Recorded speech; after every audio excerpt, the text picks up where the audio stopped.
I belong to a very unique group of airmen. I am currently attached to the 732nd ESFS Detachment 2. What makes us unique is the untraditional mission that we are conducting. We are currently doing a police transition team mission. Originally an Army mission, the Air Force took over in 2006 to provide the Army some relief because their manning had been stretched to the limits.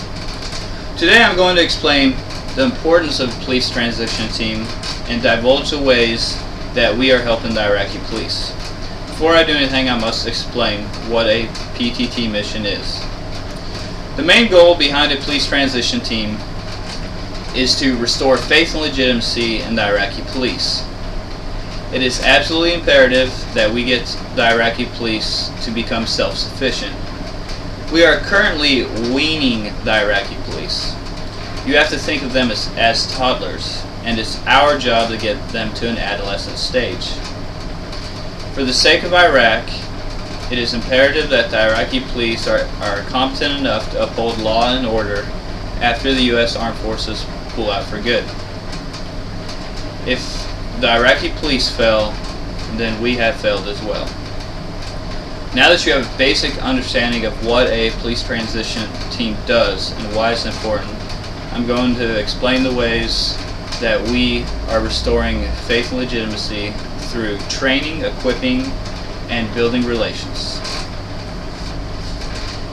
In order for the Iraqi police to become self-sufficient, they first need the proper training. We teach the Iraqi police basic police techniques and procedures, like handcuffing, searching, and challenging of vehicles and personnel. We show them how to properly treat and handle detainees, though this can be difficult at times because they do operate on a different belief system. Last but not least, we conduct key leader engagements. This is where our leadership and their leadership get together and discuss things on a strategic matter. For us to be successful, it's very critical that we are all on the same page. Even with the best training in the world, it is still not enough for the Iraqi police to become self-sufficient. It shouldn't be any surprise to anyone that Iraq is a poor country and they don't always have the commodities that us as Americans take for granted every day. We give the Iraqis resources that it takes for them to effectively do their jobs. A good example of this would be fuel. If the Iraqi police did not have any fuel, they would not be able to respond to incidences, making them utterly useless.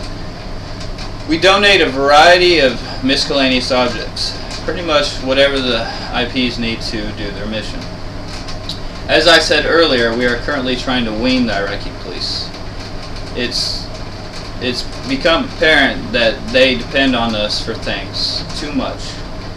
So at this stage, we normally only give them resources when all else has failed, and it's absolutely critical that they receive resources. Even with the best training and all the equipment, they still would not be able to get the job done if they did not have the trust from their community. In my opinion, the most important way the PTT mission contributes to Operation Iraqi Freedom is by building relations amongst the Iraqi police and their community. We build relations in several ways. One way we do this is by going on joint patrols with them. This does two things. It shows the community that the Iraqi police are actually doing their jobs, and more importantly, this deters crime. We encourage the Iraqi police to post up bolos of Iraq's most wanted. This is important because it really gets the community involved, and it asks for the community's help, a very important part of community policing. We give the Iraqi police soccer balls and medical supplies that they can hand out to their community. This really shows that the Iraqi police care about the people they work for and the community that they live in. That may sound like my last point of equipping, but it's more along the lines of building relations. In conclusion, the PTT mission is contributing to Operation Iraqi Freedom in big ways. This is the final step to ensuring Iraq's bright future after the U.S. Armed Forces pull out for good.